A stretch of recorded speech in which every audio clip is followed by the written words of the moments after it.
জিবরাইল আলাইহিস সালাম মুহাম্মদ সাল্লাল্লাহু আলাইহি ওয়াসাল্লামকে বললেন, আল্লাহর নবী, এবার আপনি জাহান্নামের দিকে দেখেন তো কারা কারা আছে। তখন জিবরাইলের কথা শুনে মুহাম্মদ সাল্লাল্লাহু আলাইহি ওয়াসাল্লাম জাহান্নামের দিকে এবার উকি মারছেন। উকি মারতে তিনি বললেন, আত্তালাতু ফিন নারি ফারাইত আকসারা আহলিহা নিসা।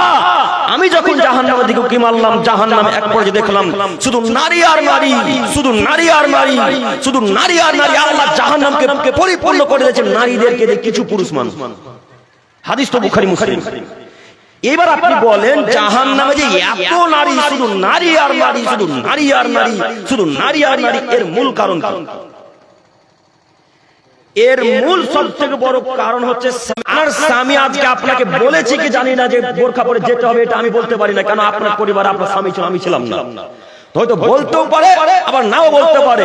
তো যে সমস্ত স্বামী তার স্ত্রীকে তার কন্যাকে আজকে বোরকা পরে আসতে বলেনি বা নিষেধ করেনি, এই সমস্ত স্বামীকে আমরা কাপুর, এই সমস্ত স্বামীকে আমরা পুরুষ মনে করি না, এরা সব হিজড়ার দল। এদেরকে কাউকে আমরা পুরুষ মনে করি না, সবাই কাপুরুষের বাচ্চা, কাপুরুষ। একজন মায়ের বেটা সুরমুনিতে বলেন যে আমি পুরুষের বাচ্চা, আমার মেয়ে আজকে বিনা বোরকায় জালসাতে এসেছে, একজন বলেন, বলেন একজন বলবেন না? না বলবেন, তার মানে আপনার কোন এসেছে না? এসেছে, আলহামদুলিল্লাহ, আলহামদুলিল্লাহ। যত লোকের স্ত্রী আজকে বিনা বোরকায় এসেছে, কেউ পুরুষ নয়, সব কাপুরুষ, সব কাপুরুষ, সব কাপুরুষ। এমন কোন মায়ের বেটা বলতে পারে আমার কন্যা, আমার স্ত্রী বিনা বোরকায় এসেছে, আমি পুরুষ? শুধু একবার বলেন না। আপনাকে যদি হাদিস কোরআন দিয়ে সুরমনির গোরস্থানে পুঁতনা দিতে পারি, তো জাতির সামনে আর কথা বলবেন ইনশাআল্লাহ। কি মনে করেছেন আপনি? আপনার কন্যা আজকে এখন বিনা বোরকায় এসেছে, আমি ঠেকাবো বেটা জঙ্গিপুর থেকে এসে?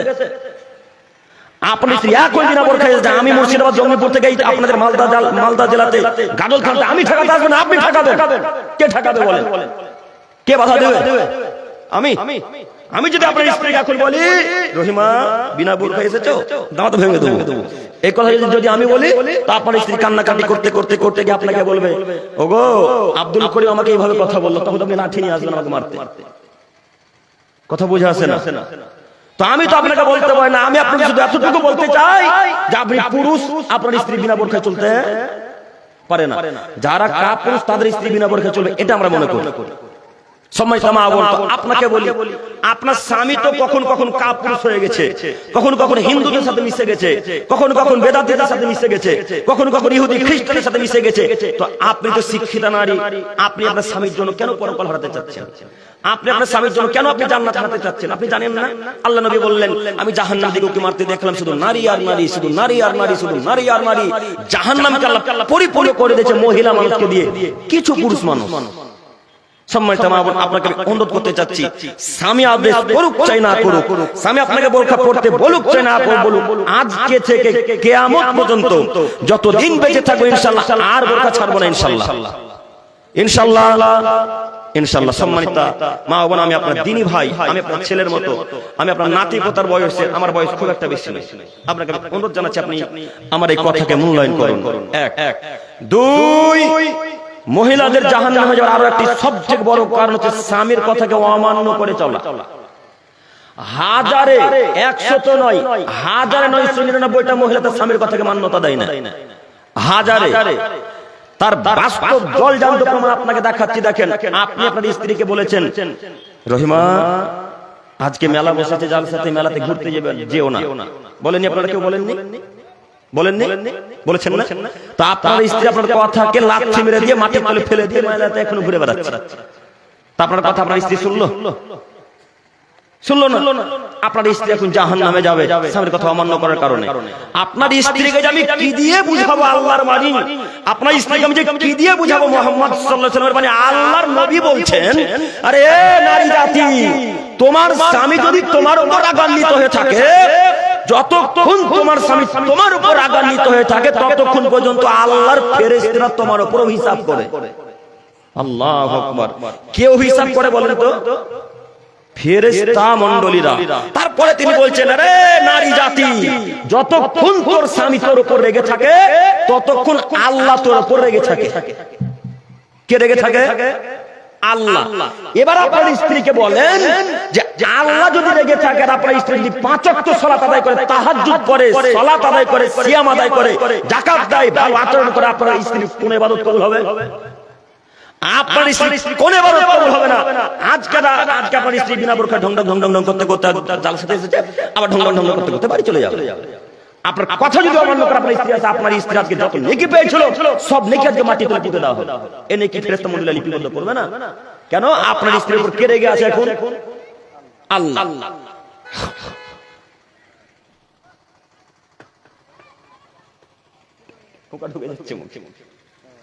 তো আমি আমার মায়েদেরকে বলছি, হে আমার মা, আপনি আমার মায়ের মতো। আমি যেমন আমি আর আমার মাকে নিয়ে, আমার পরিবারকে নিয়ে জান্নাত নিয়ে যেতে চাই, ঠিক তেমনি আপনাকেও আমি জান্নাত নিয়ে যেতে চাই বলে আপনার বিরুদ্ধে এত জটিল ও কঠিন ভাবে কথা বলা। আপনি শত্রুতার রেখে কথা বলতে এসেছি। আপনাদের সুরমুনিতে এর আগে আমাকে কোনোদিন দেখেছেন? কেউ দেখেননি। আপনাদের সাথে কারোর আমার টাকা পয়সা নিয়ে ঝামেলা আছে? কথা বলে ঝামেলা নেই। আপনাদের কারোর সাথে জমি জায়গা নিয়ে ঝামেলা আছে? আপনাদের সাথে টাকা নিয়ে ঝামেলা নেই, কোনো জমি জায়গা নিয়ে নেই, কোনো কথাবার্তা নিয়ে নেই। তার মানে আপনাদের সাথে আমার কোনো শত্রুতা নেই। আপনার সাথে কোনো শত্রুতা না থাকাই এত জটিল কঠিন ভাবে বলছি একটাই কারণ, যে আমি যেমন জান্নাত যেতে চাই তেমন আপনাকে আমি জান্নাত নিয়ে যেতে চাই বলে এত জটিল কঠিন ভাবে বলা। আপনি বিশ্বাস করুন, আমি আপনার কোনো না কোনো উপকার করবই ইনশাআল্লাহ। আপনি কথা শুধু মাথায় রাখেন। সম্মানিত মা বোন, আমি দেখাতে চাচ্ছিলাম আপনার স্বামীর ইত্তেবা করা, স্বামীর কথাকে অনুসরণ করা, মেনে চলা। আপনি যদি তাহাজ্জুদ গুজার মহিলা হন আর স্বামীর কথাকে যদি মান্যতা না দেন, তাহলে আপনার এই তাহাজ্জুদের সালাত কবুল আল্লাহ তাআলা করবেন না। অতএব আপনাকে অনুরোধ করে বলতে চাচ্ছি, স্বামী যা বলে তাই শুনেন, স্বামী যা বলে তাই শুনেন, স্বামী যা বলে আপনি তাই শুনেন। যা বলে স্বামী তাই মানতে হবে, স্বামী যা বলে তাই মানতে হবে। আরে স্বামী যদি বলে বাপের বাড়ি যেতে পারবি না, বাপের বাড়ি আর যাওয়া হবে না। স্বামী যদি বলে বাজার যেতে পারবি না, আর বাজার যাওয়া যাবে না। স্বামী যদি বলে তোর দাদার বাড়ি যেতে পারবি না, বাড়িতেই থাকতে হবে। আর ওই স্ত্রী স্বামীর অনুমতিবিহীন বাড়ি থেকে আর বেরোতে পারে না। এখন কজন নারী স্বামীর কথা মানে? কজন নারী মানে? আর ছেলেরাও তো বোকা, যুবক ছেলেরাও বোকা। যত টাকা উপার্জন করছে কেরালা, দিল্লি, চেন্নাই, সব টাকা স্ত্রীর অ্যাকাউন্টে পাঠাচ্ছে। হ্যাঁ, সব টাকা কার অ্যাকাউন্টে এখন? স্ত্রীর অ্যাকাউন্টে। তো এই ছেলেটা তো 4 মাস, 5 মাস, 10 মাস, 1 বছর, 2 বছর, 3 বছর পর্যন্ত কেরালাতে কাজ করে। তো 3 বছর যাবত কেরালাতে কাজ করে আর মাসের মাসে স্ত্রীর অ্যাকাউন্টে টাকা পাঠায়, মাসের মাসে স্ত্রীর অ্যাকাউন্টে টাকা দেয়, মাসের মাসে স্ত্রীর অ্যাকাউন্টে টাকা দেয়। 3 বছর পূর্ণ হচ্ছে, এবার বাড়ি ফিরে আসবে। বাড়ি ফিরে এসে দেখছে আমার স্ত্রীও নেই, টাকাও নেই, সব এখন পর প্রসেসে চলে গেছে। কথা বুঝে আসলো না? কথা বললেন, বলেন কথা বুঝে আসছে কি? এই ছেলেটা যে তার স্ত্রী এখন টাকা দিয়েছে, বলেন তো এর মাথায় মগজ আছে না গোবর ভরা আছে? গোবর। কেন? ওর বাপের অ্যাকাউন্ট নাই, ওর মায়ের অ্যাকাউন্ট নেই, ওর নিজের নামে অ্যাকাউন্ট নেই, সবারই অ্যাকাউন্ট আছে। অ্যাকাউন্টটা ওর স্ত্রীর অ্যাকাউন্টে টাকা কেন? যুবক আছে, তুমি বুঝো না? তুমি 3 বছর বাইরে ছিলে, তোমার স্ত্রী অন্যজনের সাথে গল্প করে করে করে করে করে তার সাথে ব্যস্ত। এখন তোমাকে সে মূল্যায়ন করে, শুনে তোমার সাথে কথা বলে মাল্যর জন্য, টাকার জন্য বেটা। আর তুমি সেই টাকা মাসের মাস দাও, আর তোমার যখনই কথা হয়েছে আসবে তুমি সেই মাসে সেই দিন তোমার বাড়ি থেকে তোমার স্ত্রী বাড়ি চলে গেছে। ঘটনা মিলে না মনে হয়? ঘটনা মিলছে? মিলবে না মানে? এটাই তো চূড়ান্ত সত্য। তো এই ছেলেগুলোকে বলছি, শোনো যুবক, তুমি তোমার স্ত্রীর কথাতে চললে কেন? তুমি কেন স্ত্রীর কথা চলবে? তোমার কথাতে স্ত্রী চলবে, এটা আল্লাহর বাণী। তোমার কথাতে তোমার স্ত্রী চলবে, এটা মুহাম্মদ সাল্লাল্লাহু আলাইহি ওয়াসাল্লামের বাণী। তো তুমি কখন কখন হিন্দুদের নীতিতে বিশ্বাসী হলে, কখন কখন খ্রিস্টানদের নীতিতে বিশ্বাস করলে যে মহিলা যা বলবে আমাকে তা মানতে হবে? তুমি কখন বিশ্বাস করলে? আল্লাহ বলেন, আমি নারীদের চাইতে পুরুষদের সম্মানকে উঁচু করে দিলাম। আল্লাহ বলছেন পুরুষদের সম্মান নারীদের চাইতে বেশি। তবে জরুরি এখানে একটি কথা, স্বামী স্ত্রী যখন কথা আসবে তখন স্বামীর মর্যাদা বেশি, আর পিতা মাতা যখন কথা আসবে তখন মায়ের মর্যাদা বেশি। কথা বুঝে আসলো না মনে হয়? আবার শোনেন, স্বামী স্ত্রীর কথা যখন আসবে তখন স্বামীর মর্যাদা বেশি, আর পিতা মাতার যখন কথা আসবে তখন মায়ের মর্যাদা বেশি। মনে থাকবে ইনশাআল্লাহ? ইনশাআল্লাহ। এখন আপনি স্বামী স্ত্রী এখন মায়ের দিকে যেতে চাচ্ছেন, আপনাকে বলছি এখন আপনি মর্যাদা সম্পূর্ণ ব্যক্তি, আপনি যা বলেন স্ত্রীকে তাই মানতে বাধ্য। আপনি যা বলেন তাই আপনার স্ত্রীকে মানতে বাধ্য। তো এখন মহিলাদের একটা প্রশ্ন, আব্দুল করিম সাহেব, আপনি যে এত জটিল ও কঠিন ভাবে কথা বলছেন, তো আমার স্ত্রী যে মদখোর, আস্তাগফিরুল্লাহ, আমার স্বামী যে মদখোর, আমি এখন কি করব? আমার স্বামী যে গাঁজাখোর, আমি এখন কি করব? আমার স্বামী তো জুয়া খেলে, টাকা দেয় না, জুয়া খেলে মদ্যপান করে এসে আমার উপর অত্যাচার করে, আমাকে লাঠি চার্জ করে, আমাকে মারে, আমাকে গালি দেয়, এরকম পুরুষ সুরমুনিতে নাই? আছে না? আছে। তো আব্দুল করিম সাহেব খুব তো পুরুষদের পক্ষ থেকে কথা বলছেন, এবার আপনি আমাদের উত্তরটা দিয়ে যান। ওই সমস্ত মা ও বোনদেরকে বলছি, ও আমার মা ও বোনেরা, আপনাকে বলি, যদি আপনার স্বামী আপনাকে লাঠি মারে, যদি আপনার স্বামী আপনাকে গালি দেয়, যদি আপনার স্বামী আপনার অত্যাচার করে, তারপরেও থাকতে হবে। আরে স্বামী মদখোর, গাঁজাখোর, হিরোইনখোর, ফেন্সিডিলখোর, বিড়িখোর, জুয়াখোর, যা খেলবে খেলুক, যা করবে করুক, যতক্ষণ তার আন্ডারে আছে আপনি তার কথা মানতে বাধ্য, আপনি তার কথা মানতে বাধ্য, আপনি তার কথা মানতে বাধ্য। যদি তার কথা মানতে না পারেন, বাপের বাড়ি থেকে ডাকেন, সুরমনিতে 10টা লোককে বসিয়ে খোলা তালা নিয়ে বাপের বাড়ি চলে যান। বাঁচার পথ আছে কিয়ামতের মাঠে। স্বামীর কথা যদি মানতে খুব কঠিন লাগে, স্বামীর কথা যদি মানতে খুব কষ্ট হয়, যে না স্বামী আমার খুব খারাপ, আমাকে দিনরাত অত্যাচার করে, দিনরাত মদ খেয়ে গালি দেয়, দিনরাত জুয়া খেলে আমার অত্যাচার করে, আমার কানের সোনার মালা সব নিয়ে বিক্রি করে দিয়েছে, এই স্বামীর সাথে আমি থাকবো না, এই স্বামীর কথা না শুনে তার বাড়িতে থাকবেন, এটা ইসলাম সমর্থন করে না। যদি না থাকতেই হয় স্বামীর কাছে, বাপকে ডাকেন, এই সুরমনিতে 10টা 20টা লোককে বসান, মোড়ল সর্দারকে বসিয়ে বলে, আমি আব্দুর রহমানের ভাত খাবো না। কেন? আব্দুর রহমান মদখোর, গাঁজাখোর, ফেন্সিডিলখোর, ইত্যাদি ইত্যাদি ইত্যাদি, আমি এর সাথে সংসার করতে পারবো না, আমি ওর কাছ থেকে খোলা নিতে চাচ্ছি। তখন লোক সমাজ বসিয়ে ছেলেটার কাছে খোলা তালাক চাইবে, এই ছেলেটাকে তালাক দিবে, আপনি বাপের বাড়ি চলে যাবেন, তাহলে বাঁচার পথ আছে। আর স্বামীর আন্ডারে থেকে যদি তার কথা না মানেন, তাহলে জাহান্নাম নিশ্চিত হবে, অবধারিত হবে, অবশ্যই হবে। আল্লাহর নবী বলেছেন যখন হবে তখন হবে, এই হবে, কোন মায়ের বেটা ঠেকাতে পারবেন না। সম্মানিত মা বোন, আপনাকে অনুরোধ জানাচ্ছি, নীতি পরিবর্তন করেন। আমি আপনাদেরকে তাকাচ্ছি না, আপনি আমার কথা এক খেলে চেয়ে থাকেন। আপনার আমি দিনী ভাই, আমি আপনার ছেলের মতো, আপনাকে আমি বারবার অনুরোধ করছি, স্বামীর কথা যদি খুব কষ্টকর হয়, খুব খারাপ লাগে, আজকে খোলা তালাক নিয়ে বাপের বাড়ি চলে যান, পরে জান্নাত হবে ইনশাআল্লাহ। আর যদি তালাক নিতে না পারেন, 4টা 5টা ছেলে মেয়ে হয়ে গেছে, যদি থাকাই লাগে, লাঠি চার্জ করলেও থাকতে হবে, গালি দিলেও থাকতে হবে, মদ পান করলেও থাকতে হবে, জুয়া খেললেও থাকতে হবে, ইত্যাদি ইত্যাদি যদি কাজ করে, তবু আপনাকে তার কথাই মানতে হবে, নচেত তার জান্নাত হবে না। তা আপনার বাপ তো বোকা। আপনার বাপকে বলছি আমরা, যে ছেলেটা সালাত আদায় করে, তার সাথে বিবাদান, তার ছেলেটা মদ খাবে না, বিড়ি খাবে না, জুয়া খেলবে না। তো আপনার বাপ তো ধনী মানুষ, মাস্টার মানুষ, আপনার বাপ এখন যার টাকা বেশি তার হাতে আপনাকে তুলে দেবে। মদখোর হোক, গাঁজাখোর হোক, এটা আমার দেখার দরকার নেই। কথা মিলে না শেখ? জি ভাই, এই মহিলার বাপ, নারীর বাপের উদ্দেশ্য তো একটাই, নামাজ পড়ুক চাই না পড়ুক, আমার কন্যাকে একটা ভালো ছেলের হাতে তুলে দিবে, যে বেশি টাকা উপার্জন করতে পারে। তো এখন মদ খেয়ে আপনাকে মারবেই, ও তো এখন আপনাকে গালি দেবে। আর এই 5 ওয়াক্ত সালাত আদায়কারী ছেলেটা যখন গালি দিতে যাবে, তখন তার একটা আয়াত মনে পড়বে, আল্লাহ বলেছে গালি দিলে তো ধ্বংস হবে, কারো দুর্নাম করলে তো ধ্বংস সুনিশ্চিত। না, আমি গালি দিতে পারি না, এটা তো শয়তানের কাছে, আমি গালি দেবো না। এই ছেলেটা, এই কথাটা কোন ছেলে বলো বলেন তো? নামাজি ছেলেরা। আর বেনামাজিকে যদি বিবাহ করে, তাহলে অমুকের বাচ্চা অমুক, তমুকের বাচ্চা তমুক, আরো কত কি আছে, তাই না? তা আপনার ছেলে, আপনার পিতাকে বলছি, আমি আপনার পিতাকে বলছি, সম্মানিত বোন, আমি আপনার পিতাকে বলতে চাচ্ছি, ও চাচা, মেয়ের বিবাহ দিতে আপনাকে কোথায় ঠিক? বিবাহ দেওয়ার আগে একটু যাচাই বাছাই করেন, ছেলেটা সালাত আদায় করে কিনা, ছেলেটা সালাত আদায় করে কিনা। যদি সালাত আদায় না করে ছেলের সাথে বিবাহ হারাম, ওই ছেলের সাথে বিবাহ দেওয়া হারাম, ওই ছেলের সাথে বিবাহ দেওয়া হারাম। যে সালাত আদায় করে তার সাথে মুসলমানের কন্যার বিবাহ হতে পারে না। ওই কন্যার সাথে, ওই ছেলের সাথে আপনার কন্যার বিবাহ হবে, আপনার কন্যা তো মুসলমান। আর যে ছেলেটা সালাত আদায় করে কাফের, ওই কাফের, ওই কাফের যে সালাত আদায় করেছে কাফের। দেখি কোন মায়ের বেটা বলে আমি মুসলমান? আপনি মুসলমান নন, আপনি গোশত খাওয়া মুসলমান, আপনি প্রকৃতভাবে মুসলিম এখন হতে পারেননি। আপনাকে অনুরোধ জানাচ্ছি, সালাত যতক্ষণ আদায় করেন ততক্ষণ মুসলিম, আর যখনই সালাত ছেড়ে দিয়েছেন তখন আপনি কাফের কথা মুহাম্মদ সাল্লাল্লাহু আলাইহি ওয়াসাল্লাম বলেন। অতএব আপনাকে আমি অনুরোধ জানাচ্ছি, মেয়ের বিবাহ দেওয়ার পূর্বে আগে যাচাই বাছাই করেন সেটা ভালো কিনা। আর সম্মানিত মা, আপনি যদি আপনার বাপের কথার বিরোধিতা না করতে পারেন, বেনামাজি ছেলেকে বিবাহ করেন, তাহলে মার ধর খেয়ে এখন তার কাছে থাকা লাগবে যদি জান্নাত পেতে চান। আমি কথা বুঝাতে পারলাম আপনাদেরকে?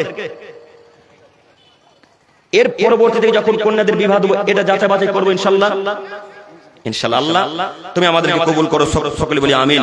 সম্মানিত মা বোন, আপনার জন্য কয়েকটি কথা ছিল, আরো কথা আসবে আস্তে আস্তে ইনশাআল্লাহ। তার আগে যুবকদেরকে নিয়ে কয়েকটি কথা বলি, সময় খুব সংকীর্ণ, খুব তাড়াতাড়ি সময় চলে যাচ্ছে। হে আমার যুবক ভাই, আপনাদের জন্য কয়েকটি কথা। যুব সমাজ ধ্বংসের কারণ, প্রথম বাক্যটা ব্যবহার করেছিলাম, মনে নাই? প্রথম বাক্যটা বলেছিলাম যুব সমাজ ধ্বংসের কারণ। আমি একের পর এক শুরু করব, তার আগে জরুরি কয়েকটি কথা বলি। যুব সমাজ ধ্বংসের সব থেকে বড় যেটা কারণ হচ্ছে আল্লাহর পথ থেকে দূরে থাকা, আল্লাহর স্মরণ থেকে দূরে সরে যাওয়া, আল্লাহর কথাকে অমান্য করা। মহান আল্লাহ নবী বলে, যদি কোনো মানুষ আল্লাহর কথাকে অমান্য করে চলে, যদি কোনো মানুষ আল্লাহ তাআলার কথাকে এড়িয়ে চলে, অহংকার করে চলে, তাহলে সে জাহান্নামে যাবে, তাহলে সে জাহান্নামে যাবে, তাহলে সে জাহান্নামে যাবে। বাণী কার?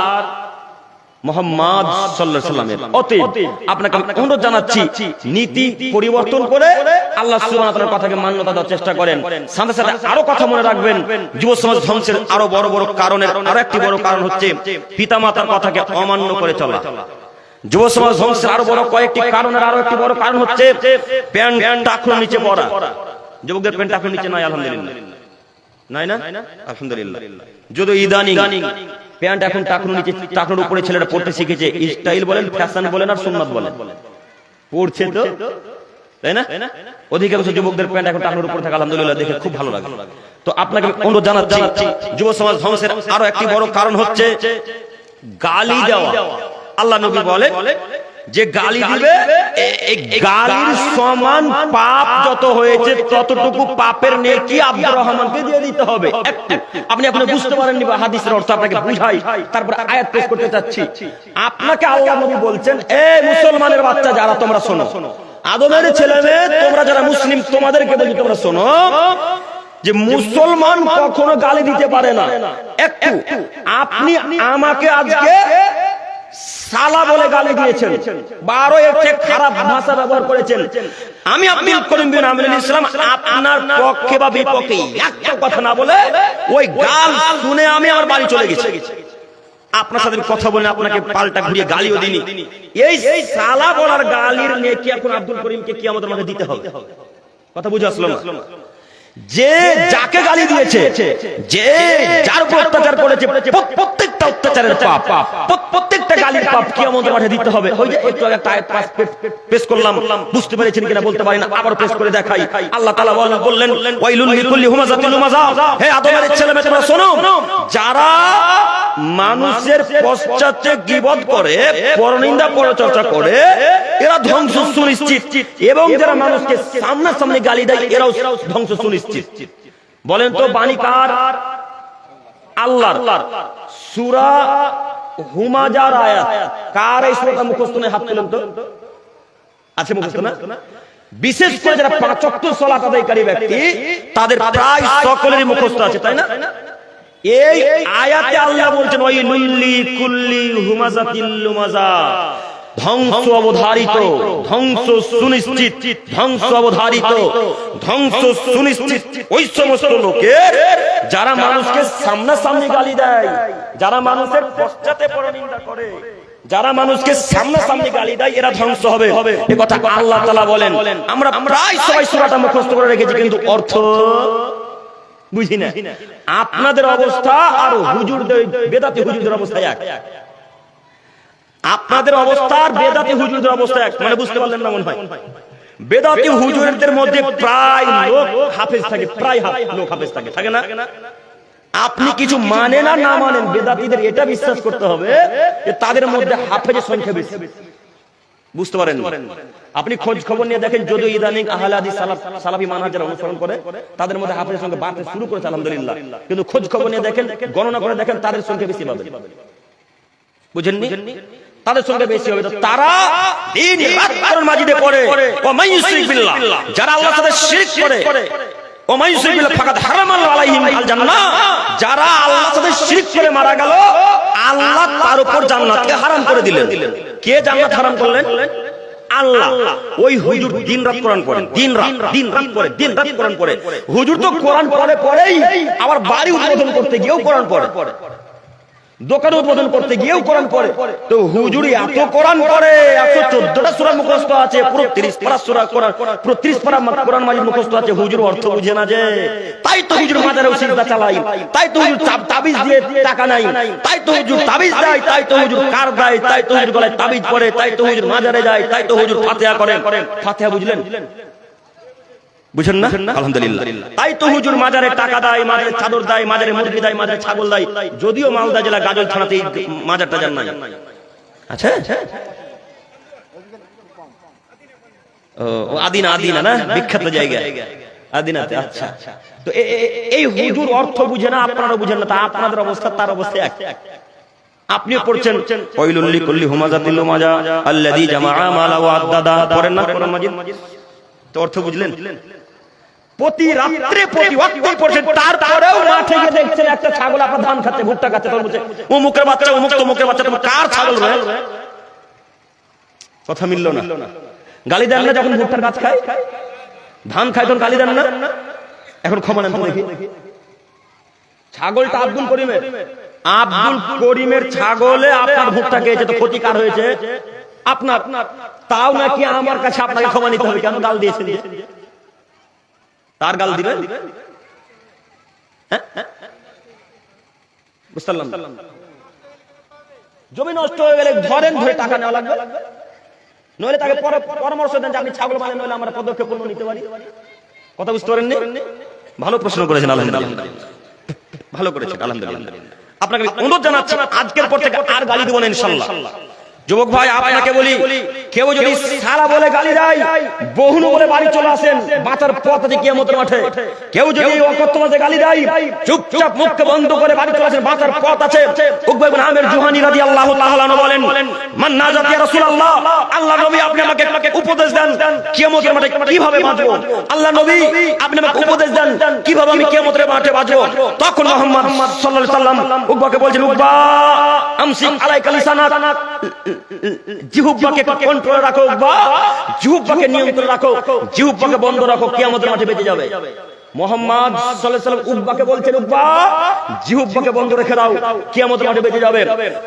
ওয়ালিয়াসাক বাইতি, বাড়িতেই অবস্থান করেন, বাড়িতেই থাকেন, কিয়ামতের মাঠে বেঁচে যাবেন। ওয়াবকালা খাতিয়াতি, পাপের জন্য কান্নাকাটি করেন, কিয়ামতের মাঠে বেঁচে যাবেন। অত্র হাদিসের তিনটি বাক্য, তার প্রথম বাক্য হচ্ছে উকবা জিহ্বাকে নিয়ন্ত্রণ রাখো, কিয়ামতের মাঠে বেঁচে যাবে। কজন জিহ্বাকে নিয়ন্ত্রণ রাখতে পারি? কজন পারি? এই যুবকরা দুই বন্ধু ঘুরতে গেছে গাজল, ওই আপনাদের মনে করেন আদিনা পার ঘুরতে গেছে, ঘুরতে গিয়ে কোনো কারণবশত ঝগড়া, এখন এ ওকে গালি দেয়, একে গালি দেয়। অথচ এতক্ষণ আগে ছিলেন এরা খুব ক্লোজ ফ্রেন্ড, খুব দামি বন্ধু, এখন হয়ে গেছে দুইজন শত্রু। তো যুবক ভাই, তোমাকে বলি, তুমি যে মুহাম্মদ সাল্লাল্লাহু আলাইহি ওয়াসাল্লামকে বিশ্বাস করো, তুমি কেন গালি দিচ্ছ? তুমি যে মুহাম্মদ সাল্লাল্লাহু আলাইহি ওয়াসাল্লামের ধর্মে বিশ্বাস, তুমি কেন গালি দিচ্ছ? বল, তুমি তো মুহাম্মদ সাল্লাল্লাহু আলাইহি ওয়াসাল্লামকে ভালোবাসো, তুমি তো গালি দিতে পারো না, তাই না? তুমি তো আল্লাহকে ভালোবাসো, তুমি তো আল্লাহর বিধানে এরকম না যে মানুষ মানুষকে গালি দিবে, এই বিধান আল্লাহর বিধানে নেই। আপনাকে অনুরোধ জানাচ্ছি, নীতি পরিবর্তন করেন। আরো একটি কথা বলে আমি বাক্যকে সামনের দিকে নিয়ে যেতে চাচ্ছি। তার একটি কথা হচ্ছে, বাড়িতেই থাকেন, বাড়িতে যদি থাকেন তো পাপ কম হবে, আল্লাহ নবী বললেন কিয়ামতের মাঠে বেঁচে যাবে। আব্দুল করিম সাহেব, আমরা বিবাহ করেছি, যদি এখন বাড়িতে বেশি থাকি তো আমাদেরকে গ্রামের মানুষ ভাড়ুয়া বলে। ভাড়ুয়া বুঝতে পারলেন কি? বউর কথায় উঠে, বউর কথায় বসে। আবার কেউ কেউ বুড়ারা, বৃদ্ধরা বলে, বন্ধুরা বলে, জানারে বউয়ের আঁচলের তলে ঢুকে থাকে, বলে না মনে হয়? এই কথা বন্ধুদেরকে বলতে দেন, এই কথা বৃদ্ধ বাপ চাচাদেরকে বলতে দেন, যে যা বলছে বলুক, যে যা বলছে বলুক, কারো কথা শুনে লাভ নেই। মুহাম্মদ সাল্লাল্লাহু আলাইহি ওয়াসাল্লাম বললেন, ওয়ালিয়াসাক বাইতু, উকবা বাড়িতেই থাকো, কিয়ামতের মাঠে বেঁচে যাবে। কেন? বাড়িতে থাকলে পাপ কম হয়, বাড়িতে থাকলে পাপ কম হয়, বাড়িতে থাকলে পাপ কম হয়। একদিন আপনি কম্প্রোমাইজ করে দেখেন, আপনি একদিন বাড়িতে থেকে দেখেন যে পাপ কত হলো, আর একদিন গাজল ছাড়তে ঘুরে দেখেন পাপ কত হলো। কম্প্রোমাইজ করে দেখেন একদিন পাপ কোন দিন হয় বেশি আর কোন দিন কমে। আপনাকে অনুরোধ জানাচ্ছি, মুহাম্মদ সাল্লাল্লাহু আলাইহি ওয়াসাল্লামের নীতি গ্রহণ করেন, আমরা যেন মুহাম্মদ সাল্লাল্লাহু আলাইহি ওয়াসাল্লামের নীতিতে চলাচল করতে পারি। আল্লাহ তুমি আমাদেরকে তৌফিক দান করো, সকলে বলি আমিন। সম্মানিত যুবক ভাই, আমি আপনাকে দেখাতে চাচ্ছিলাম যুব সমাজ ধ্বংসের কারণ, তার একটি কারণ হচ্ছে গাল দেওয়া। এখানে একটা হাদিস সামনে দিকে এগিয়ে যেতে চাইছি, দেখেন আপনি গাল দিতে পারেন কিনা। যত সমস্যা রাজমিস্ত্রি ভাইদেরকে নিয়ে, যত সমস্যা ওই যারা মাঠে ঘাটে কাজ করে যাদের আন্ডারে তাদেরকে নিয়ে, যত সমস্যা যে যারা আন্ডারে কাজ করে ওই পানির তলে কি হয় আপনাদের এগুলো? কি বললেন? মাখনা। জাযাকাল্লাহু খাইরান। মাখনা তুলতে নিয়ে গেছেন আব্দুর রহমান আব্দুল সাত্তারকে। তো ওদেরকে বলেছেন মাখনা 50 কেজির উপরে তুলতে হবে একদিনে, 12 বেশি হতে পারে। তো একটা ছেলে কমজোরি মানুষ, কাজ কম করতে পারে, এই ছেলেটা 30 কেজি 35 কেজি তুলেছে। তখন তাকে গালি দেবে, বেটা কাজ করতে পারে না, কাজ করতে চলেছে। এরকম বলে না মাখনার মালিকেরা? বলে না? এই জায়গাতে আবার আসি, রাজমিস্ত্রি ভাইদের অবস্থা যখন পেশ করলাম, আবার এখানে আসবো ইনশাআল্লাহ। আগে হাদিস পেশ করি, তারপরে আমি আসতে যাচ্ছি। আপনাকে দেখাই, একটু আপনারা লক্ষ্য করেন, আমাদের নবী মুহাম্মদ সাল্লাল্লাহু আলাইহি ওয়াসাল্লাম, আবু বকর সিদ্দিক রাদিয়াল্লাহু তাআলা আনহু আর আবু হুরায়রা রাদিয়াল্লাহু তাআলা আনহু, তিনজন ব্যক্তি পাশাপাশি দাঁড়িয়ে আছেন। তিনজন ব্যক্তি পাশাপাশি দাঁড়িয়ে আছেন।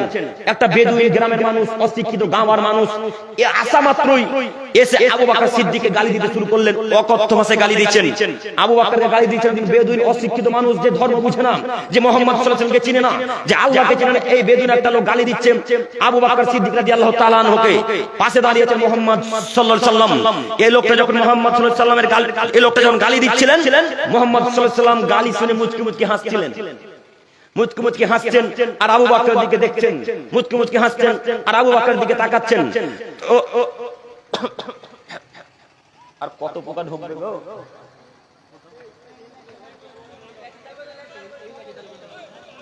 থাক থাক থাক থাক থাক, একটু একটু দেখেন। তো আবু বকর সিদ্দিক রাদিয়াল্লাহু তাআলা আনহু চুপচাপ আছেন আর মুহাম্মদ সাল্লাল্লাহু আলাইহি ওয়াসাল্লাম হাসছেন। এই বেদুই লোকটা ওদিকে দেখছেন কেন? একটু আমার দিকে দেখেন, আমি আপনাকে হাদিস দেখাচ্ছি। যদি আপনি এখন এক খেলে না থাকেন তো হাদিস বুঝতে পারবেন না। তখন সকালবেলা চায়ের দোকানে বসে বলবেন, কাকে যে বক্তা হিসেবে নিয়ে এসেছিল, কি যে বললো কিছুই বুঝতে পারলাম না, কি যে বললো বুঝতে পারলাম না, তাই না? আমি চাচ্ছি আপনি আমাকে যতক্ষণ বলাবেন, বক্তব্য দিতে দিবেন, ততক্ষণ যেন আপনি আমার দিকে এক চেয়ে থাকেন। এটা আমার অনুরোধ আপনাদের কাছে। দেখেন আপনাকে দেখাচ্ছি। আবু বকর দিকে তাকাচ্ছেন। যখন লোকটা গালি বেশি শুরু করে দিলেন, গালের মাত্রা যখন উঁচু হয়ে গেল, আবু বকর কিন্তু গালের মাত্রা সহ্য করতে পারলেন না। গালের মাত্রা সহ্য করতে না পারায় আবু বকর ওই লোকটাকে গালি দিয়ে বসলেন। আবু বকর গালি দিয়ে দিলেন, কিছু একটা ভাষায় বললেন, যাই হোক কোন একটা কথা বললেন। আল্লাহ নবী গালটাকে উল্লেখ করলেন না, একটা ভাষায় গালি দিলেন, এইভাবে তিনি উল্লেখ করলেন। তো আবু বকর যেমনই গালি দেওয়া, মুহাম্মদ সাল্লাল্লাহু আলাইহি ওয়াসাল্লাম আবু বকরের কাছ থেকে দ্রুত দূরে চলে গেলেন, দৌড়ে দূরে চলে গেছেন। তো আবু বকর সিদ্দিক রাদিয়াল্লাহু তাআলা আনহু মাথা তার কাজ করেন, হ্যাঁ ব্যাপারটা কি? আর এতক্ষণ তো বেদুই লোকটা, ইহুদি লোকটা আমাকে গালি দিচ্ছিল আর মুহাম্মদ সাল্লাল্লাহু আলাইহি ওয়াসাল্লাম তাকিয়ে দেখছিলেন, মুচকি মুচকি হাসছিলেন। তো আমি যেমনই গালি শুরু করলাম, কেন মুহাম্মদ সাল্লাল্লাহু আলাইহি ওয়াসাল্লাম আমার কাছ থেকে চলে গেল? এই কথা আবু বকরের মাথাতে ঘুরপাক খায়। এই লোকটার সাথে তর্ক না করে আল্লাহ নবীর কাছে আবু বকর চলে গিয়ে আল্লাহ নবীকে বলছেন, আল্লাহর নবী ব্যাপারটা কি? আমি তো বুঝতে পারলাম না। ওই লোকটা গালি দিচ্ছিল, তখন আপনি হাসছিলেন মুচকি মুচকি, আর আমি গালি দেওয়া মাত্র আপনি আমার কাছ থেকে চলে এলেন, মানে কি ব্যাপার একটু বলেন না? তখন আল্লাহ নবী আবু বকরকে বলছেন, আবু বকর শোনো, তোমাকে যখন ওই লোকটা গালি দিচ্ছিল, তখন তোমার পক্ষ থেকে একজন ফেরেশতা উত্তর করছিল।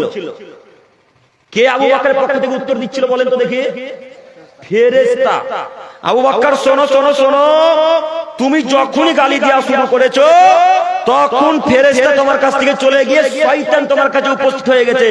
আবু বকর শোনো, যেখানে শয়তান থাকে সেখানে আমি মুহাম্মদ সাল্লাল্লাহু আলাইহি ওয়াসাল্লাম থাকা পছন্দ করি না, তাই আবু বকর আমি তোমার কাছ থেকে দূরে চলে এসেছি, এটাই মূলত কারণ। তখন আবু বকর বললেন, আর আমি গালি দেব না। তার মানে বোঝা যাচ্ছে মুসলমানের বাচ্চা কখনো কাউকে গালি দিতে পারে না। এখন গালি হুজুরেও দেয়, গালি এখন বক্তাতেও দেয়, গালি এখন মুলবিতেও দেয়, গালি এখন ইমাম সাহেবে দেয়, যে যার ভাষাতে পারে তাকে গালি দেয়। শুধু কি গ্রামের মানুষ এই গালি দেয়? কত যে ফোন রেকর্ড আমাদের কাছে আছে, ফোন করে বলছে অমুকের বাচ্চা অমুক, তমুকের বাচ্চা তমুক, তোকে কেটে ফেলে দেবো।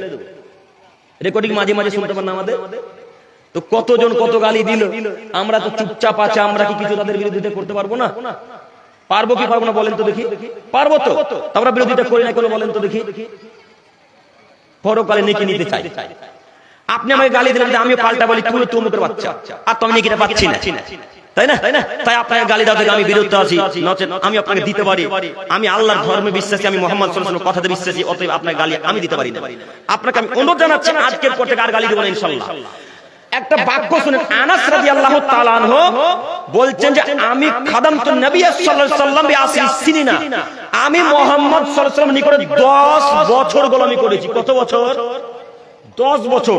তো 10 বছরে আল্লাহ নবী আমাকে এক দিনের জন্য বললেন না, আনাস এই কাজটা কেন করনি, আনাস ওই কাজটা কেন করনি, আনাস এটা কেন করেছো, আনাস ওটা কেন করেছো। আমাকে 10 বছরে একদিন মুহাম্মদ সাল্লাল্লাহু আলাইহি ওয়াসাল্লাম এইভাবে কথা বলেননি। আল্লাহ নবীর ব্যবহার দেখেন কত ভালো। তো আপনি একটা দিনের জন্য 7 থেকে 8 ঘন্টা মাখনা তোলাবেন, তার কারণে একটু মাখনা কম তুলেছে তাই তাকে গালি দিতে হবে? রাজমিস্ত্রি ভাইদের বলছি, যারা হেড মিস্ত্রি তাদেরকে বিশেষ করে বলছি, আপনার গাঁথনি প্রতিদিন ভালোই কাজ হয়, প্লাস্টার ভালোই হয় প্রতিদিন প্রায়। আজকে গরম খুব পড়েছে তাই প্লাস্টার একটু কম হয়েছে, তাই এসে তাদেরকে গালি দিতে লাগবে? তাই এখন গালি দিতে হবে? রাজমিস্ত্রি ভাই যদি থেকে থাকেন, আপনাকে অনুরোধ জানাচ্ছি, আপনার আন্ডারে যত লোক আছে কাউকে গালি দিতে পারেন না। মুহাম্মদ সাল্লাল্লাহু আলাইহি ওয়াসাল্লাম বলছেন আপনি গালি দিতে পারেন, আপনি মুসলমানের বাচ্চা, আপনি আজকের পর থেকে আর গালি দিবেন না ইনশাআল্লাহ। ইনশাআল্লাহ। আল্লাহ তুমি আমাদের যুবক ভাইদেরকে কবুল করো, সকলে বলি আমিন। আমি এবার দেখাচ্ছি যুব সমাজ ধ্বংসের আরো একটি বড় কারণ হচ্ছে মুহাম্মদ সাল্লাল্লাহু আলাইহি ওয়াসাল্লামের পদ্ধতি ত্যাগ করা। মুহাম্মদ সাল্লাল্লাহু আলাইহি ওয়াসাল্লামের পদ্ধতি যারাই ত্যাগ করবে তারাই ধ্বংস হবে। মুহাম্মদ সাল্লাল্লাহু আলাইহি ওয়াসাল্লামের পদ্ধতি যারাই ত্যাগ করবে তারাই ধ্বংস হবে। মুহাম্মদ সাল্লাল্লাহু আলাইহি ওয়াসাল্লামের পদ্ধতিকে ত্যাগ করে কেউ যদি তাহাজ্জুদ পড়ে, মুহাম্মদ সাল্লাল্লাহু আলাইহি ওয়াসাল্লামের পদ্ধতিকে ত্যাগ করে কেউ যদি 5 ওয়াক্ত সালাত আদায় করে, মুহাম্মদ সাল্লাল্লাহু আলাইহি ওয়াসাল্লামের পদ্ধতিকে ত্যাগ করে যদি কেউ যদি হজ করে, তাহলে এর হজ বাতিল, এর তাহাজ্জুদ বাতিল, এর সিয়াম বাতিল, এর হজ বাতিল, এর যাকাত বাতিল, এর 5 ওয়াক্ত সালাত বাতিল। মুহাম্মাদের নীতিতে যদি চলে তাহলেই কবুল হবে, আর মুহাম্মাদের নীতিতে যদি না চলে তাহলে এদের কোন দোয়া কোন ইবাদত কবুল হবে না। আপনাকে মুহাম্মদ সাল্লাল্লাহু আলাইহি ওয়াসাল্লামের নীতি অর্জন করতে হবে, নীতি গ্রহণ করে নিতে হবে। একটা বাক্য আমি বারবার আপনাদের খেয়াল করছি, আমি এতবার মুহাম্মদ বলছি, আপনারা কেউ সাল্লাল্লাহু আলাইহি ওয়াসাল্লাম বলেন বলেছেন? যতবার শুনবেন আল্লাহর নবীর নাম ততবার মুহাম্মদ সাল্লাল্লাহু আলাইহি ওয়াসাল্লাম বলবেন, মনে থাকবে ইনশাআল্লাহ। একবার সাল্লাল্লাহু আলাইহি ওয়াসাল্লাম বললে 10টা নেকি আল্লাহর পক্ষ থেকে আপনার আমলনামাতে লেখা হয়। একবার সাল্লাল্লাহু আলাইহি ওয়াসাল্লাম বললে 10টা পাপ আল্লাহ আপনার আমলনামা থেকে কেটে দেয়। একবার সাল্লাল্লাহু আলাইহি ওয়াসাল্লাম বললে 10টা রহমত আল্লাহর পক্ষ থেকে নাজিল হয়। একবার সাল্লাল্লাহু আলাইহি ওয়াসাল্লাম বললে 3টা নেকি হয়। তো সাল্লাল্লাহু আলাইহি ওয়াসাল্লাম বলতে কি খুব কষ্ট লাগবে? বলবো সাল্লাল্লাহু আলাইহি ওয়াসাল্লাম এবার ইনশাআল্লাহ। ইনশাআল্লাহ আপনাকে দেখাচ্ছি, দেখেন যারাই মুহাম্মদ সাল্লাল্লাহু আলাইহি ওয়াসাল্লামের নীতি ত্যাগ করেছে তারাই ধ্বংস হয়েছে। তার একটা জলজান্ত হাদিস দেখি আপনাকে আমি সামনের দিকে নিয়ে যেতে চাইছি। আলী রাদিয়াল্লাহু তাআলা আনহু বলেন, রাসূল সাল্লাল্লাহু আলাইহি ওয়াসাল্লাম যা বলেছেন সেই প্রত্যেকটা কথা আমি এই কাগজে লিখে রেখেছি। এই কথা আলী রাদিয়াল্লাহু তাআলা আনহু বলছেন, হাদিস সহিহ মুসলিম মিসকাত। আলী বলছেন আমি যত মুহাম্মদ সাল্লাল্লাহু আলাইহি ওয়াসাল্লামের কথা শুনেছি প্রত্যেকটা কথা আমি এই আমার কাগজ লিপিবদ্ধ করে রেখেছি। সেই কথার মধ্যে একটি কথা হচ্ছে, আল্লাহ নবী বলেছেন আদমের ছেলেমেয়ে তোমরা শোনো, যদি কোনো মানুষ হারাম হতে মদিনা পর্যন্ত, যদি কোনো মানুষ শহর আয়ের হতে শহর পর্যন্ত, এগুলি জায়গার নাম। আয়ের একটা জায়গার নাম, শহর একটা জায়গার নাম। তিনি বলছেন আয়ের হতে শহর পর্যন্ত এই মধ্যবর্তী জায়গাতে, এই মধ্যবর্তী স্থানে যদি কোনো মানুষ কোনো বেদাতিকে আশ্রয় দেয়, এই মধ্যবর্তী স্থানে মধ্যবর্তী জায়গাতে কেউ যদি বেদাতিকে সম্মান করে, এই মধ্যবর্তী স্থানে এই মধ্যবর্তী জায়গাতে যদি কেউ বেদাতিদেরকে ভালোবাসে, তাহলে তার উপর আল্লাহর লানত, তার উপর ফেরেশতা মণ্ডলীর লানত, তার উপর সারা পৃথিবীর যত মানুষ আছে তাদের সবারই লানত। ওই ব্যক্তির উপরে যেই ব্যক্তি বেদাতিকে ভালোবাসলো, যে ব্যক্তি বেদাতিকে সম্মান করলো, যে ব্যক্তি বেদাতিকে আশ্রয় দিল, যে ব্যক্তি বেদাতিকে ভালোবাসলো, তার উপর কার লানত, কার অভিশাপ? আল্লাহর অভিশাপ, ফেরেশতা মণ্ডলীর অভিশাপ, এবং সারা পৃথিবীতে যত মানুষ আছে প্রত্যেকটা মানুষের অভিশাপ ওই লোকটার উপরে, যে লোকটা বেদাতিকে সম্মান করলো, বেদাতিকে আশ্রয় দিল। এই বাক্যকে সামনে রেখে আপনাকে বলতে চাচ্ছি, ও দিনী ভাই, সম্মানিত মুরব্বি সাহেব, আপনাদের অনুরোধ করে বলতে চাচ্ছি, আপনার হুজুর যদি বেদাত করেন, আপনি তার সাথে তাকে সম্মান করবেন না, তাকে আপনি আশ্রয় দিবেন না।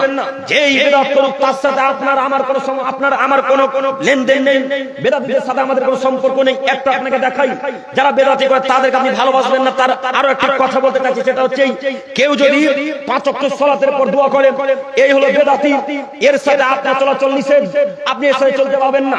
তবে হ্যাঁ, একে আপনি বলতে পারেন, ও আব্দুল্লাহ ভাই, আব্দুর রহমান, আব্দুল করিম, আব্দুল সাত্তার, আপনি যে 5 ওয়াক্ত সালাতের পর দোয়া করলেন, এই দোয়া বেদাত, এই দোয়া বেদাত, এই দোয়া বেদাত, এটা চলবে না।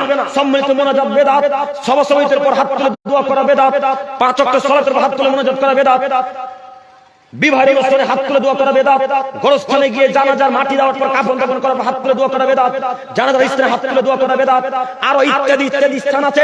এইগুলোতে যারা বেদাত করবে এদের সাথে আপনার কোনো সম্পর্ক নেই, এদেরকে আপনি আশ্রয় দিবেন না। যদি আপনি আশ্রয় দেন, আপনার উপর আল্লাহর লানত, আপনার উপর মুহাম্মদ সাল্লাল্লাহু আলাইহি ওয়াসাল্লামের, সারা পৃথিবীর মানুষের লানত, সারা পৃথিবীর যত ফেরেশতা মণ্ডলী আছে সারা পৃথিবীর ফেরেশতা মণ্ডলীর লানত। বলেন আপনি আশ্রয় কেন দিচ্ছেন? আপনি বোঝেননি আপনার হুজুর বর্তমান যুগের একটা খুব দামি হুজুর বেরিয়েছে। আমি নাম কোনদিন বলি না, নাম বলে কারো বক্তব্য নিই না, তবে বাক্য বললে হয়তো বুঝতে পারবেন। দেখি আপনারা যুবক ভাই বুঝতে পারেন কিনা। আপনার হুজুর একটা কথা বলেছে যে খাদিজা রাদিয়াল্লাহু তাআলা আনহা নাকি বেপরদা নারী ছিল। কে শুনেছেন কথাটা? হাত তুলেন তো একজন। বাংলাদেশের খুব টপ র্যাঙ্কের হুজুর, মানে বেদাতীদের টপ র্যাঙ্কে। আমি এখন পর্যন্ত কোন বক্তার নাম নিয়ে কথা বলিনি, ইনশাআল্লাহ বলবো না। আকাল মানদুকলে ইসারাহি কাফি। আপনাকে আরো কথা তার বলি, তাহলে বুঝতে পারবেন। তিনি বলছেন খাদিজা এক ওয়াক্ত সালাত আদায় করেনি, খাদিজা বেপরদা নারী ছিল, আল্লাহ তাকে জান্নাত দিয়েছে। এবার আপনি বলেন তো আসলে কি খাদিজা বেপরদা নারী ছিলেন? নাউজুবিল্লাহি মিন যালিক। আসলে কি খাদিজা রাদিয়াল্লাহু তাআলা আনহা সালাত আদায় করেনি? এবার আপনি বলেন ওই বেদাতি হুজুরের বক্তব্য আপনি শুনছেন কারণ আপনি কি মানুষ মনে করেন না নিজেকে? নিজেকে কি আপনিও বেদাতি মনে করেন? আপনি কোন বেদাতীদের বক্তব্য আলোচনা শুনবেন? আপনি তো বেদাতীদের বক্তব্য আলোচনা শুনতে পারবেন না। আপনি কেন শুনছেন বলেন? আপনার মোবাইল যদি চেক করা হয়, আপনার হোয়াটসঅ্যাপ, আপনার ফেসবুক স্টোরি যদি দেখা যায়, ওরই বক্তব্য চলে দিন রাত, ওরই বক্তব্য আপনার স্টোরিতে আছে। আপনি মানুষ নন? আপনি কেন তার বক্তব্য দেখছেন? আপনি কেন তার বক্তব্য শুনছেন? আপনি জানেন না মুহাম্মদ সাল্লাল্লাহু আলাইহি ওয়াসাল্লাম বেদাতীদেরকে সম্মান করলে তার উপর ফেরেশতা মণ্ডলী লানত, তার উপর আল্লাহর লানত, সারা পৃথিবীর মানুষের লানত। আপনি কেন বেদাতীর বক্তব্য শুনলেন? আপনাকে আরো দেখাই বেদাতি কাজকর্ম। আপনাকে মাঝে মাঝে একটা কথা বলে থাকি যে বাপ মারা গেছে আজকে 20 বছর হলো, যদি নিজে আরবিতে দোয়া করতে না পারেন তো বাংলাতে তো বলতে পারবো ইনশাআল্লাহ। পারবো না? বাংলায় বলতে হবে বাপের কাছে গিয়ে। তো আপনি আলিয়া বিশ্ববিদ্যালয় থেকে এমএ পাস করে, মাস্টার ডিগ্রি অর্জন করে, পিএইচডি করে আপনাদের এই সুরমণিতে ফিরে এসেছেন। তো আপনার বাপেরা মরা আজকে বহুদিন হয়ে গেল, তো আপনার মা আপনাকে বলছে বেটা তোমার বাপের মরা তো অনেকদিন হলো, তো যাও না তোমার বাপের একটু কবরটা জিয়ারত করে এসো। তো এটা তো জেনারেল ছাত্রই তো দোয়া অর্থ বুঝে না, দোয়া কিভাবে করতে তা জানে না। তো এই ছেলেটা বলছে আম্মু আমি তো বুঝতে পারলাম না কিভাবে দোয়া করা লাগবে, আমি তো জানি না। তখন এই ছেলেটাকে তার মা উপদেশমূলক কথা দিয়ে বলছে কেন হুজুর যে আছে বেটা, হুজুরকে নিয়ে যাও। তো এই ছেলেটা মায়ের কথা শুনে হুজুর কাছে গিয়েছে। একটু এক খেলে চেয়ে থাকলে বুঝতে পারবেন না বাক্য, আমি খুব ইম্পর্টেন্ট কথা বলতে চাচ্ছি।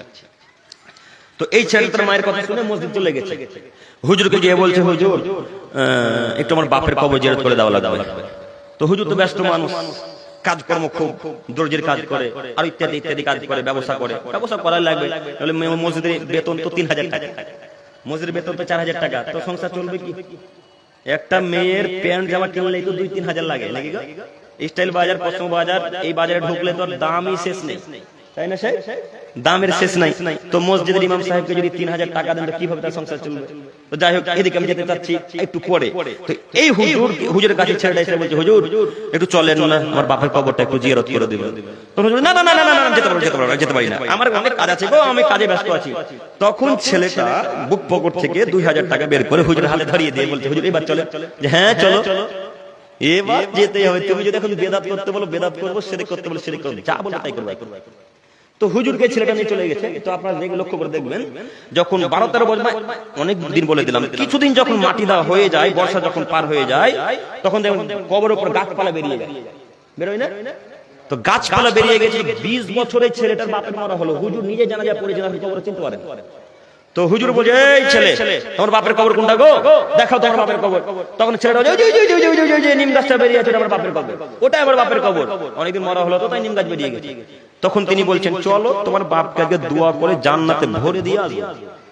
তখন এই ছেলেটার হুজুর আস্তে আস্তে গোরস্থানের উপরে উঠে দোয়া করতে শুরু করেছেন। দোয়া করতে করতে করতে করতে করতে করতে এক পর্যায়ে হুজুর দুই হাত উত্তোলন করে দিয়ে বলতে শুরু করেছেন, রব্বির হামহুমা কামা রব্বায়ানি সাগীরা, হে আমার প্রতিপালক, আমার আব্বু আম্মু আমাকে বাল্য অবস্থায় যেমন ভাবে লালন পালন করেছিল মাবুদ, তুমি আমার আব্বুকে তেমন ভাবে তোমার রহমতের চাদরে রেখো। তখন যে ছেলেটা 1000 2000 টাকা দিয়েছে, ছেলেটার বলছে, আল্লাহুম্মা আমিন, আল্লাহ তুমি হুজুর বাপ মাকে জান্নাতে ভরে দাও। কথা বুঝতে পারেন? আরে বেটা, টাকা তো দিলাম আমি, তো তার দোয়া যে হুজুরে বাপমার জন্য হলো, কথা এরা বুঝতে পারেনি। টাকা তো দিলাম আমি, তো দোয়া যে হুজুরে বাপমার জন্য হলো। আবার দেখুন তো বুঝতে পারেন কিনা, আল্লাহ তাআলাকে বলছেন, রব্বির হামহুমা কামা রব্বায়ানি সাগীরা, হে আমার প্রতিপালক, আমার আব্বু আম্মু আমাকে বাল্য অবস্থায় যেমন ভাবে লালন পালন করেছিল মাবুদ, তুমি আমার আব্বু আম্মুকে তেমন ভাবে তোমার রহমতের চাদরে লালন পালন করো। তখন যে ছেলেটা 2000 টাকা দিয়েছে, ওই ছেলেটা বলছে, আল্লাহুম্মা আমিন, আল্লাহ তুমি হুজুরের বাপ মাকে জান্নাতে ভরে দাও। এই ছেলেটার মাথাতে এখন গোবর আছে না মগজ আছে? ওর এমএ পাস বিদ্যাকে আর পিএইচডি পাস বিদ্যাকে মাটির তলায় পুঁতে দিতে এসেছে, বিদ্যার 5 পয়সা কোনো মূল্য নেই। এর বিদ্যার কি মূল্য আছে? যে বিদ্যা বাপ মার জন্য দোয়া করতে পারে না, যে বিদ্যা শিরক ছেড়তে পারে না, যে বিদ্যা বেদাত ছেড়তে পারে না, যে বিদ্যা পিতামাতার জন্য দোয়া করতে পারে না, ওই বিদ্যাকে মাটির তলায় পুঁতে দাও। এই বিদ্যার মূল্য নাই, এই বিদ্যার মূল্য নাই, এই বিদ্যার মূল্য নাই। এটা বিদ্যাহীন মূল্য, এটা মূল্যহীন বিদ্যা। এই বিদ্যার 1 পয়সা ইহকালে পরকালে কোনো মূল্য নাই। কেন বিদ্যা অর্জন করলেন? আরে বেটা, যদি আরবিতে নাই জানি, বাপের কবরের কাছে গিয়ে 2 চোখ পানিকে ফেলে এক পর্যায়ে বলতে শুরু করতে পারবো, আল্লাহ আমার বাপ সাধারণ মানুষ ছিল মাবুদ, তুমি বড় দয়াবান, তুমি বড় ক্ষমাবান, তুমি বড় রহমান, তুমি বড় রহমান। আল্লাহ তোমার কাছে ভিক্ষে চেয়ে বলি আমি আমার ছেলে, আমি আমার বাপের ছেলে হিসাবে, আল্লাহ মানুষ হিসেবে পাপ হবেই, মানুষই পাপ করবে, ফেরেশতারা পাপ করবে না। এই আশা নিয়ে তোমার কাছে ভিক্ষে চেয়ে বলি, মাবুদ তুমি আমার বাপকে ক্ষমা করো, আল্লাহ তুমি আমার বাপকে ক্ষমা করো, আল্লাহ তুমি আমার বাপকে ক্ষমা করো। এই বাক্য বলতে বলতে বলতে বলতে যদি 2 চোখ দিয়ে পানি বেরিয়ে যায়, এই ছেলেটা দোয়া কবুল হবেই হবে, এই ছেলেটা দোয়া কবুল হবেই হবে, এই ছেলেটা দোয়া কবুল হবেই ইনশাআল্লাহ। আর ওই হুজুর যদি বেদাতি হুজুর যদি কান্নাকাটি করে করে করে দাড়ি জুব্বা পাঞ্জাবি সব যদি ভিজে দেয়, তবু এর দোয়া কবুল হবে না। কেন? হুজুর বেদাতি, যে হুজুর যে ওখানে বেদাত করলো, কথা বুঝতে পারেন না, এর দোয়া কবুল হবে না। এই যুবক, তোমাকে দেখাতে চাচ্ছিলাম তোমাদের ধ্বংসের কারণ। বলো তোমার এই বিদ্যার কোনো কাজের দাম আছে কিনা? এই যুবক ভাইরা বলেন, আপনাদের বিদ্যার কোনো কাজ আছে? বিদ্যার কোনো দাম থাকলো? তাহলে কেন আপনি এত বড় বিদ্যা অর্জন করলেন? আব্দুল করিম সাহেব কি বিদ্যা অর্জন করবো না? করা লাগবে। পিএইচডি করতে হবে, এমএ করা লাগবে, আরো যত উঁচু ডিগ্রি সব ডিগ্রি আপনাকে অর্জন করতে হবে। সাথে সাথে ইসলামিক শিক্ষা অর্জন করা লাগবে, নইলে আপনি ধ্বংসের পথে। আদমের ছেলে মেয়ে যদি বিনা সালাত আদায় করে মারা যায়, আর যদি লক্ষ কোটি টাকা মসজিদ দান করে যায়, এর দান কবুল হবে না। এই যদি সব থেকে বড় কাজ করে যায় যে মানুষের উপকারের জন্য, আর সালাত আদায় না করে যদি মারা যায়, এর ইবাদত কবুল হবে না। মুহাম্মদ সাল্লাল্লাহু আলাইহি ওয়াসাল্লাম বললেন। অতএব যুবক ভাই, আমি আপনার দ্বীনী ভাই হিসেবে আপনাকে অনুরোধ জানাচ্ছি, আজকের পর থেকে আর এই যাবতীয় কাজে লিপ্ত হব না ইনশাআল্লাহ। তো বেদাত কোনটা চিনতে পারলেন? বোঝা গেছে না? আরো অনেক আছে। ঘর উদ্বোধন করতে হুজুর লাগে, এটা বেদাত, তাই না? দোকান উদ্বোধন করতে হুজুর লাগে, এটা হলো বেদাত। ওই গাড়ি কিনেছে তখন ফাতিহা করা লাগবে, এটা হলো বেদাত। ফাতিহা বুঝলেন না ভাই? বুঝে ফাতিহা, ফাতিহা করা বেদাত, কথা বুঝে আসেনি? আর অনেক আছে। আমি বেদাতের আলোচনা আগে যেতে চাইছি না, সময় যেহেতু লং হয়ে গেল, সময় বেশি নেই। আমি যুব সমাজ ধ্বংসের কারণ বলতে এসেছি। দেখেন, এর পরের কয়েকটি কারণ বলে আপনাকে আমি সামনে দিকে গিয়ে যেতে চাইছি। তার আরো একটি বড় কারণ হচ্ছে খারাপ মানুষের সঙ্গ ত্যাগ করতে হবে। যুবক ভাই, খারাপ মানুষের সঙ্গ ত্যাগ করতে হবে। যারা মূর্খ মানুষ, তাদের সাথে আপনি চলতে পারবেন না, কথা আল্লাহ বলছেন। আব্দুল করিম সাহেব, প্রমাণ আছে তো? জি, প্রমাণ আছে বলে তো জটিল কঠিন ভাবে বলা। মহান আল্লাহ তাআলা বলেন, খুদিল আফওয়া মুহাম্মদ সাল্লাল্লাহু আলাইহি সাল্লাম, আপনি মানুষকে ক্ষমা করেন, ওয়া'মুর বিল মারুফ, আপনি সৎ কাজের আদেশ করেন, অনহা আনিল মুনকার, মন্দ কাজে বাধা প্রদান করেন, ওয়ারিদ আনিল জাহিলিন, এবং মূর্খ লোকদের কাছ থেকে দূরে থাকেন। বাণীকার আল্লাহ মুহাম্মদ সাল্লাল্লাহু আলাইহি ওয়াসাল্লামকে বলছেন, মুহাম্মদ সাল্লাল্লাহু আলাইহি ওয়াসাল্লাম আপনি মানুষকে ক্ষমা করে দেন। 2 সৎ কাজের আদেশ করেন, সৎ কাজের আদেশ করেন। 3 অসৎ কাজে বাধা প্রদান করেন। 4 ওয়ারিদ